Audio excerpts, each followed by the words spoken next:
Cell को प्रदर्शित करने का तरीका।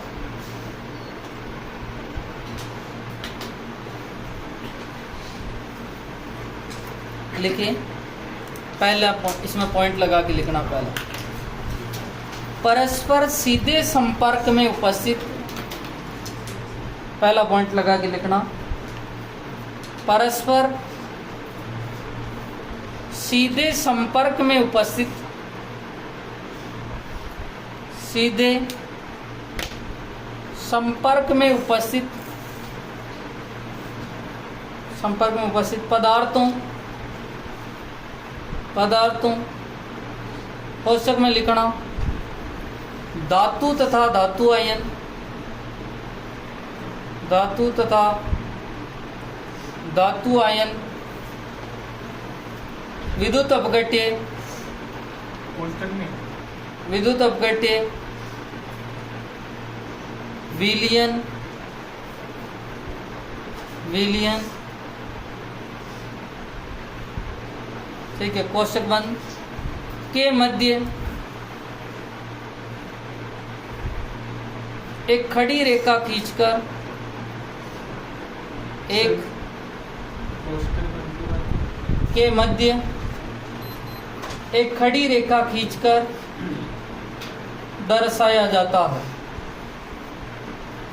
खड़ी रेखा खींचकर दर्शाया जाता है। इधर देखना, आपको पता है जिंक और ZnSO4 जो विलयन है वो आपस में एक दूसरे से सीधे संपर्क में, सीधे संपर्क में होने का मतलब ZnSO4 के विलयन में किसको खड़ा रखा है, जिंक की छड़ को, सही है, और कॉपर सल्फेट के विलयन में किसको खड़ा रखा है, कॉपर। तो देखो मैं इसको ऐसे लिख सकता हूँ, जिंक और जिंक किसके रूप में है भैया, सॉलिड, ठीक है, और Zn+2 और ये किसके रूप में है, एक्वस, विलयन में, ठीक है। एक एग्जांपल तो ये हो गया। दूसरा उनके लिए लिखे तो देखो Cu+K2 और ये क्या है, एक्वस, और Cu सॉलिड।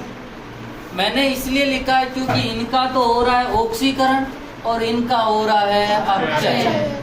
जिंक जो है Zn+2 में बदल रहा है और कॉपर+2 किस में बदल रहा है, कॉपर। उतारो जल्दी से इसी के नीचे।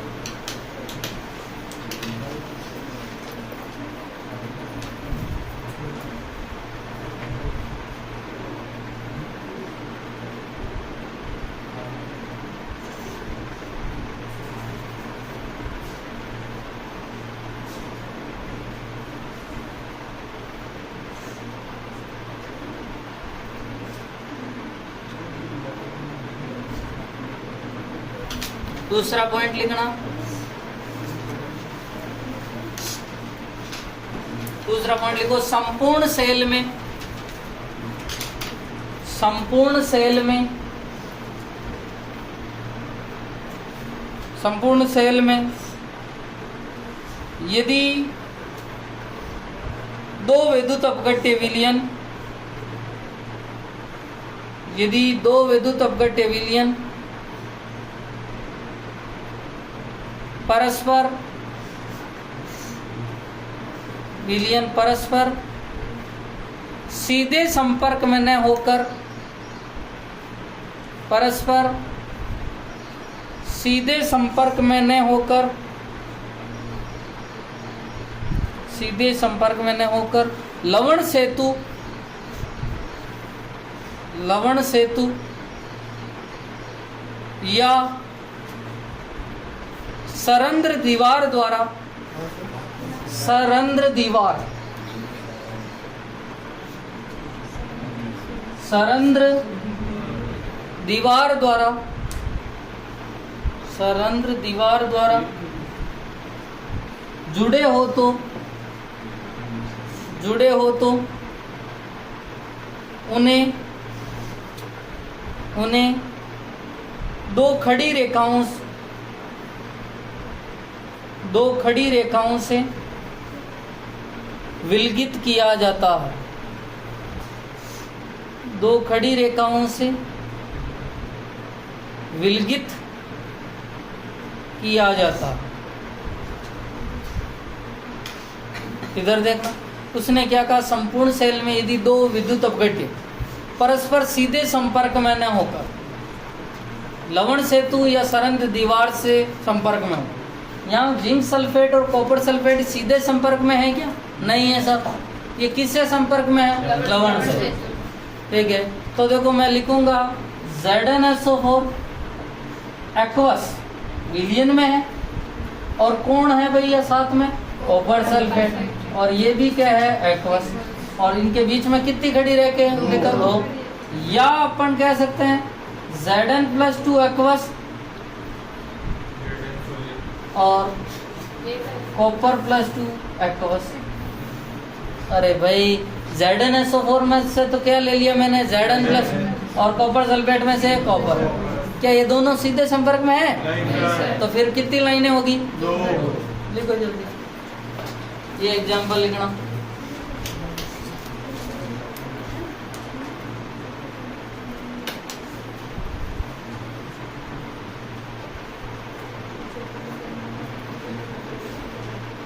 लिख लिया? नहीं सर।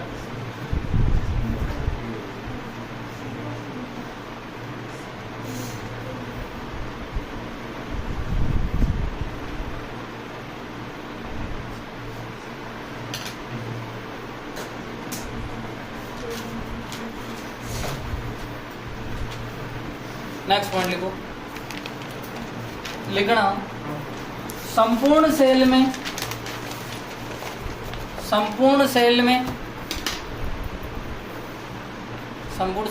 एनोड,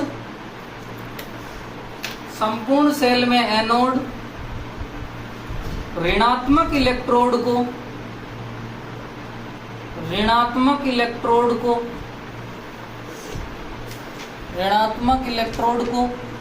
लेफ्ट साइड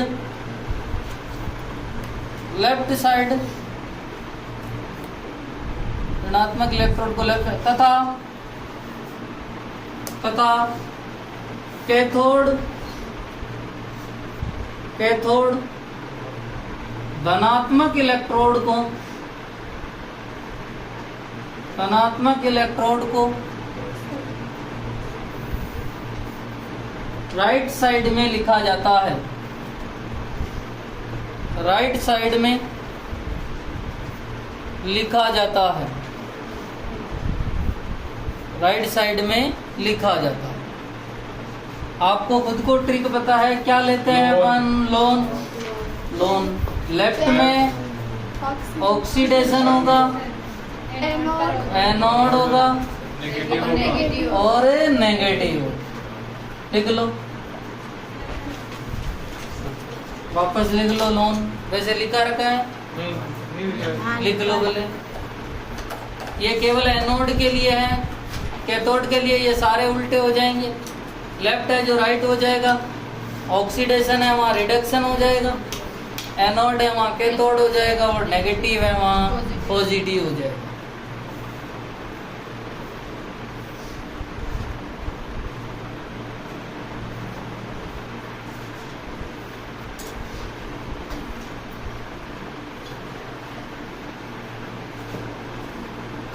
अब देखो जो भी बातें अपन ने इसमें पढ़ी उनको एक ही में लिखते हैं। इस सेल के लिए बात करूं, है ना। देखो अभी अपन ने कौन सा सेल पढ़ा है भैया? विद्युत रासायनिक सेल, या इसी को गैल्वेनिक सेल, या वोल्टेज सेल, या डेनियल सेल। तो देखो मैं डेनियल सेल की बात कर लूँ, एक ही बात है सारी। आपको खुद को पता है कि Zn जो सॉलिड है वो किस में बदल रहा है? Zn+2, और ये है एक्वस। ठीक है साहब। आपको पता है कॉपर जो है सॉलिड है वो किस में बदल रहा है? कॉपर+2। सॉरी कॉपर+2 जो है वो किस में बदल रहा है? Copper solid. ठीक है, और ये दोनों बीच में किसके द्वारा जुड़े हुए हैं? लवण से। किसके रूप में? लवण से। कई जगह इसी को ऐसे भी लिखा जाता है, Zn सॉलिड, Zn+2 एक्वस। ठीक है, लवण सेतु, कॉपर+2 सॉलिड, एक्वस, और कॉपर सॉल्यूट। यहाँ तो लिखा जाता है नेगेटिव और यहाँ लिखा जाता है पॉजिटिव, क्योंकि एनोड जो होता है वो ऋणात्मक इलेक्ट्रोड होता है। ये सारी बातें अपन एनोड पे कर रहे थे और ये सारी बातें कहाँ पे कर रहे हैं, कैथोड। एनोड ऋणात्मक इलेक्ट्रोड होता है जबकि कैथोड धनात्मक। और अब मैं इसको देखकर ये बता सकता हूँ कि जिंक का ऑक्सीडेशन हो रहा है और कॉपर +2 का अपचयन। लिखो जल्दी।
लिख लिए? सर एक मिनट।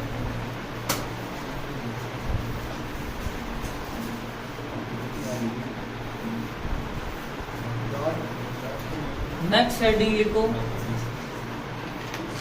सेल का विद्युत वाहक बल EMF या सेल विभव।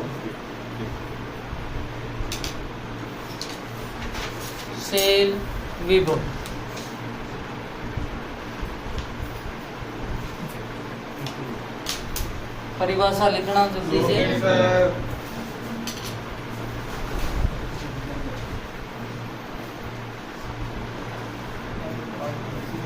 लिखो।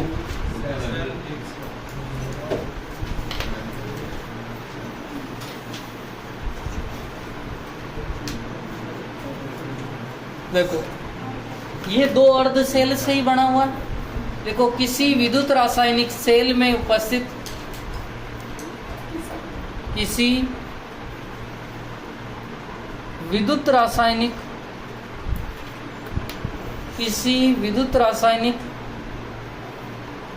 सेल में उपस्थित दो अर्ध सेलों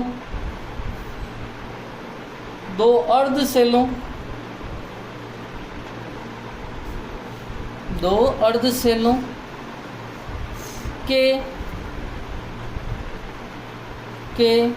विभव का अंतर, दो अर्ध सेलों के विभव का अंतर सेल विभव या विद्युत वाहक बल कहलाता है। सेल विभव या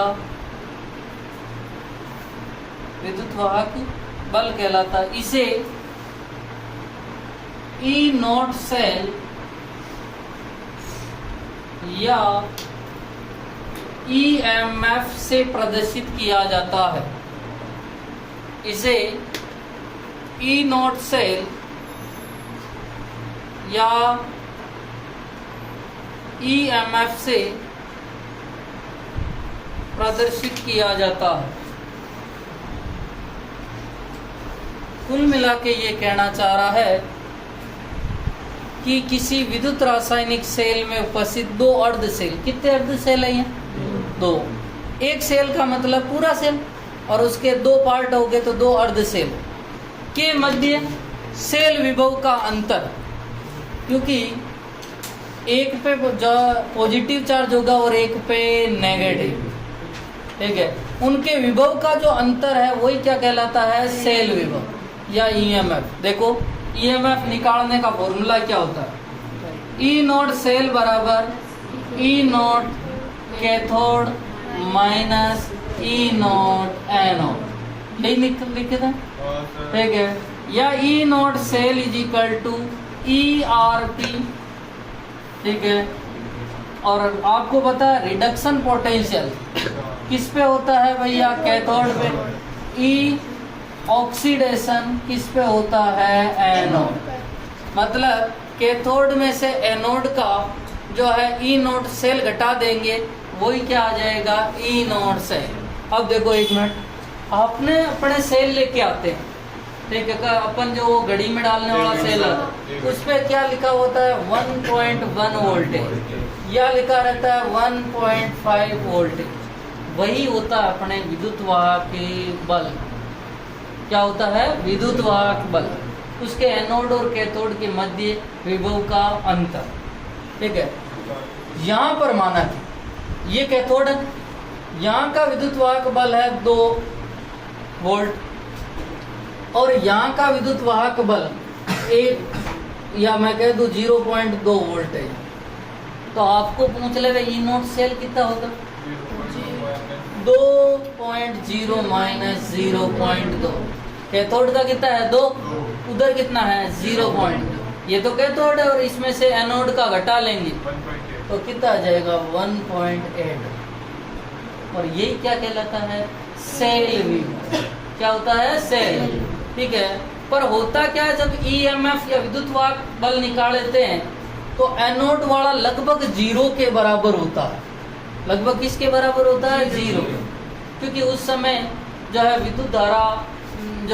विद्युत धारा उत्पन्न नहीं हो रही होती है, उस समय निकाला जाता है, ठीक है। इसलिए लगभग 0 के बराबर होता है, इसलिए कैथोड वाला ही गिना जाता है। 2 शब्द लिखेंगे भी, एक होता है सेल विभव और एक होता है विभवांतर। दोनों में अंतर देखते हैं, ठीक है। तो लिखना हेडिंग सेल विभव, क्या उदाहरण, हाँ, ई नोट सेल उदाहरण।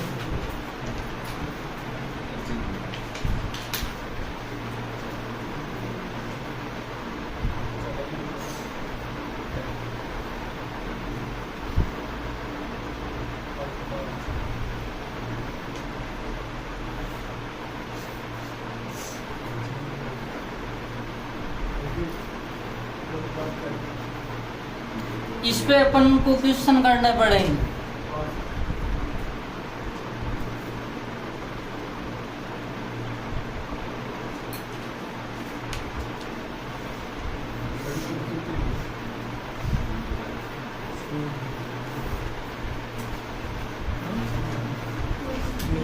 लिखना सेल विभव है, विभवांतर में अंतर।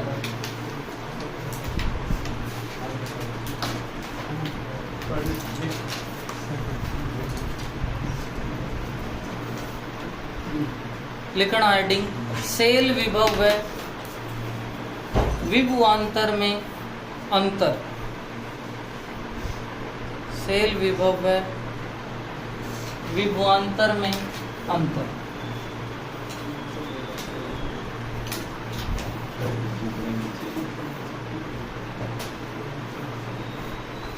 दो पार्ट कर देते हैं, इनको थोड़ा सा ध्यान रखना, इम्पोर्टेंट भी है।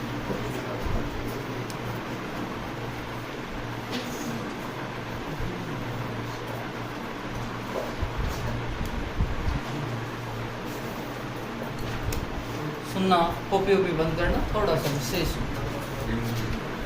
सेल विभव किससे कहता है और विभवांतर। दोनों में ही दोनों शब्द लगभग सेम ही लगते हैं, पर दोनों में ही अंतर है। सुनना, दोनों इलेक्ट्रोडों के मध्य, दोनों इलेक्ट्रोड का मतलब एक कैथोड है और एक एनोड। दोनों इलेक्ट्रोड या दोनों अर्ध सेल कह दूं, दोनों इलेक्ट्रोडों के मध्य उस समय विभवांतर, विभवांतर शब्द का मतलब क्या हो गया, विभव का अंतर।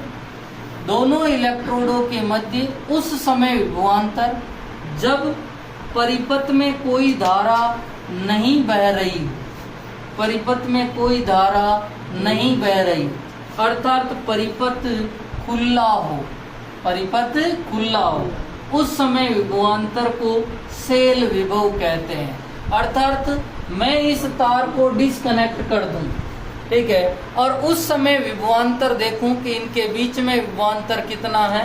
माना कि यहाँ पर 2 वोल्ट विभवांतर है और यहाँ 0 है, तो मैं कहूंगा कि E naught cell is equal to E cathode minus E anode. और आप देख रहे हैं ई कैथोड का मान 2 है और एनोड का मान कितना है 0, तो यहाँ पर कितना आएगा 2, यहाँ पर कितना आएगा 2। तो दोनों इलेक्ट्रोडों के मध्य उस समय विभवांतर जब परिपथ में कोई धारा नहीं बह रही, मतलब परिपथ खुला है, इस प्रकार के परिपथ को कौन सा परिपथ कहते हैं? खुला परिपथ। दूसरी बात, ये सेल के अधिकतम विद्युत वाहक बल के बराबर होता है, क्योंकि कोई धारा ही नहीं जा रही है, तो जितना वोल्टेज है वो अधिकतम ही होगा। जैसे मैंने सेल लेके आया 1.5 वोल्ट का है, मैं उसमें से कोई धारा ही नहीं ले रहा हूं, तो उसकी वोल्टता कितनी है? 1.5। समझ में आ गई? इधर देखा, दोनों इलेक्ट्रोडों के मध्य उस समय विभवांतर, जिस समय परिपथ में धारा बह रही है, जिस समय परिपथ में धारा बह रही है, और अर्थात परिपथ कौन सा है भैया? बंद, मतलब इनको जोड़ दो। अब यहाँ पर ये सेल के अधिकतम विद्युत वाहक बल से थोड़ा सा कम होता है। देखो कैसे, जैसे यहाँ पर 2 वोल्ट है, यहाँ पर कोई न कोई वोल्ट तो हो गई, परिपथ में धारा बह रही है, यहाँ पर माना कि 0.5 वोल्ट हो, तो जो है इनके विभव का अंतर कितना है भैया? 1.5 वोल्ट। और अपने अधिकतम विद्युत वाहक बल कितना है? उस पे सेल पे कितना लिखा हुआ था? 2। तो 2 से तो क्या हुआ? कम। तो मैं दूसरी लाइन बोल सकता हूँ, ये सेल के अधिकतम विद्युत वाहक बल से थोड़ा कम होता। अधिकतम विद्युत वाहक बल से क्या होता है? कम। और मुझे कोई कहते हैं विद्युत वाहक बल कौन सा होता है? भाई जो सेल पे लिखा हुआ होता है वही क्या होता है? उसका विद्युत वाहक। तीसरी बात गजब है, इसका जो मापन किया जाता है वो तो वोल्ट मीटर से किया जाता है। किसको माप रहे हैं? विभव को। और विभव को मापने का यंत्र कौन सा है? Volt meter. पर यहाँ पर दिक्कत आती है कि सर सेल विभव को कैसे मापे, क्योंकि आपने परिपथ में विद्युत धारा तो उत्पन्न नहीं हो रही, ठीक है, और विद्युत धारा जो है बह नहीं रही है, तो किससे मापा जाए? इसका जो मापन है वो किससे किया जाता है? विभव मापी से। किससे किया जाता है? विभव मापी। तो विभव मापी तो भी तो सर कुछ न कुछ जो है धारा लेगा ही लेगा, पर वो क्या विभव मापी क्या होता है? सूक्ष्म धारा या बहुत कम धारा में भी विभव का क्या कर लेता है? मापन, ठीक है। परिपथ ऐसे खुला नहीं रहेगा, इधर विभव मापी जुड़ जाएगा, और विभव मापी है जो वो धारा बहुत ही कम लेता है, इसलिए उन दोनों के मध्य जो है सेल विभव का जो है दोनों के विभवांतर का अंतर ज्ञात कर लेगा। तो इसको तो किस में मापा जाता है भैया? विभव मापा। और इसको किस से मापा जाता है? वोल्ट में। किसमें मापा जाता है? वोल्ट में, ठीक है। तो देखो वापस समझा रहा हूं,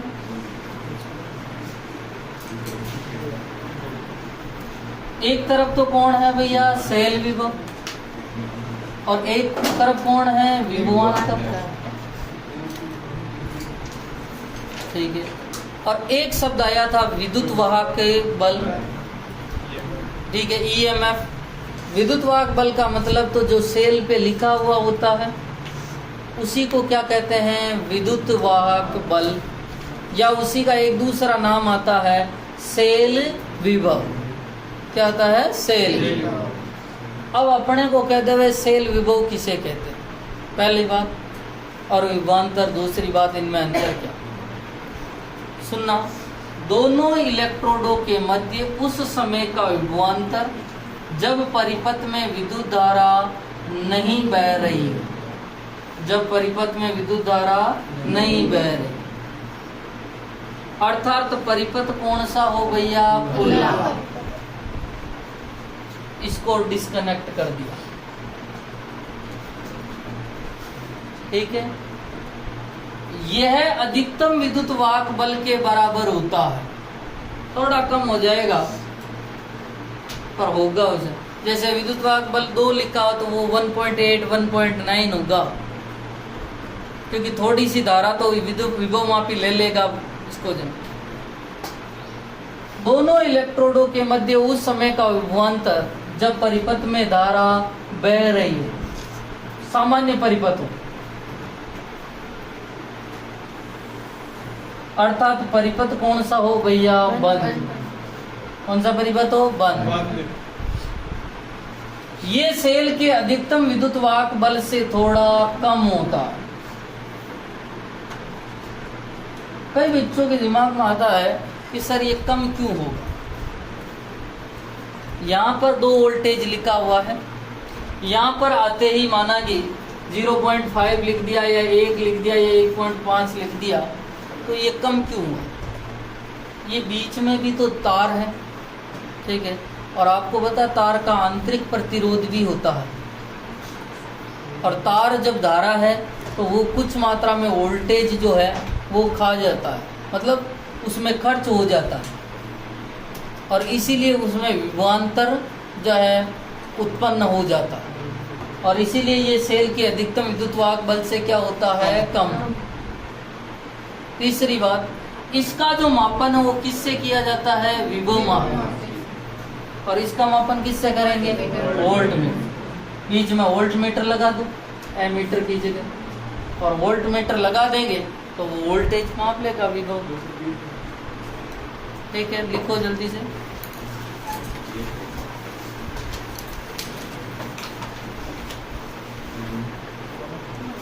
लिखना, इधर लिखना सेल विभव में।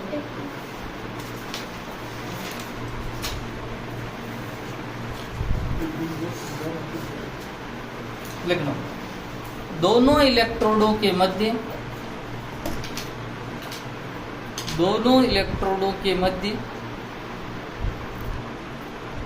दोनों इलेक्ट्रोडों के मध्य उस समय विभवांतर, उस समय का विभवांतर, उस समय का विभवांतर जब सेल में, जब सेल में कोई विद्युत धारा, कोई विद्युत धारा, कोई विद्युत धारा प्रवाहित, कोई विद्युत धारा प्रवाहित नहीं हो रही है, प्रवाहित नहीं हो रही है, अर्थात परिपथ, अर्थात परिपथ खुला हो, अर्थात परिपथ खुला हो। उधर लिखना विभवांतर में दोनों इलेक्ट्रोडों के मध्य,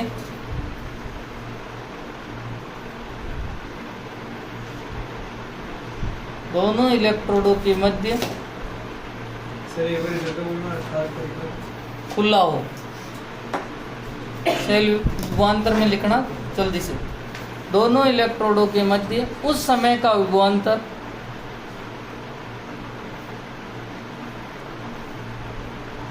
उस समय का विभवांतर जब सेल में,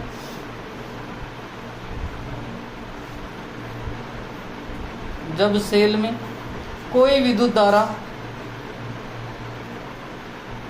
कोई विद्युत धारा, सॉरी, जब सेल में कोई को हटा देना, जब कोई को हटा देना ना, जब सेल में विद्युत धारा प्रवाहित हो रही हो, प्रवाहित हो रही हो, अर्थात परिपथ बंद हो, अर्थात परिपथ बंद हो। दूसरा पॉइंट लिखना, यह सेल की,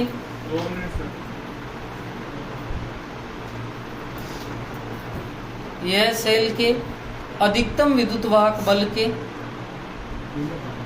यह सेल के अधिकतम विद्युत वाहक बल के, अधिकतम विद्युत वाहक बल के बराबर होता है। ये सेल के अधिकतम विद्युत वाहक बल के बराबर होता है। इधर लिखना, यह सेल के, यह सेल के अधिकतम विद्युत वाहक बल से,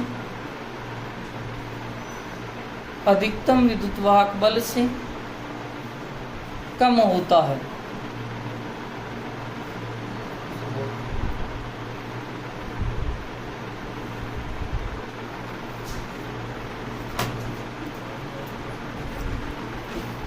हाँ, एक मिनट मेरी बात समझना। आप यदि स्विच बंद कर देते हैं, ठीक है, या आपको पता अपन जो है लाइट को ऑफ भी कर देवे, तो भी उस तार को टच करके देखना, करंट आएगा, पर वो करंट बहुत ही अल्प मात्रा में होता है कि नहीं होता? ठीक है, तो लिखो तीसरा पॉइंट, वोल्ट मीटर से, वोल्ट मीटर से, वोल्ट मीटर से इसका मापन, अरे मैं लिखा रहा हूँ जो लिखो, वोल्ट मीटर से इसका मापन, सेल विभव में लिखना, वोल्ट मीटर से इसका मापन संभव नहीं है। अब तो समझ गए ना, वोल्ट मीटर से इसका मापन संभव नहीं है, क्योंकि परिपथ बंद होते ही, क्योंकि परिपथ बंद होते ही अल्प मात्रा में विद्युत धारा प्रवाहित होती है, अल्प मात्रा में विद्युत धारा प्रवाहित होती है, अतः इसका मापन विभव मापी से किया जाता है, अतः इसका मापन विभव मापी से किया जाता है। समझ में आ गया ना? उधर लिखना, इसका मापन, उधर लिखो भाई विभवांतर में, इसका मापन वोल्ट मीटर से किया जाता है, इसका मापन वोल्ट मीटर से किया जाता है। इसलिए ये ध्यान रखना कि अपन ने स्विच ऑफ कर दिया तो भी उसमें करंट तो आएगा, विद्युत धारा तो प्रवाहित होगी, पर वो बहुत ही अल्प मात्रा, और इसलिए उसको मापने के लिए, उसके वोल्टेज को मापने के लिए किसका प्रयोग किया जाता है? विभव माप। ठीक है, नेक्स्ट हेडिंग लिखो, एक मिनट, हेडिंग लिखो, इलेक्ट्रोड विभव या अर्ध सेल की उत्पत्ति, इलेक्ट्रोड विभव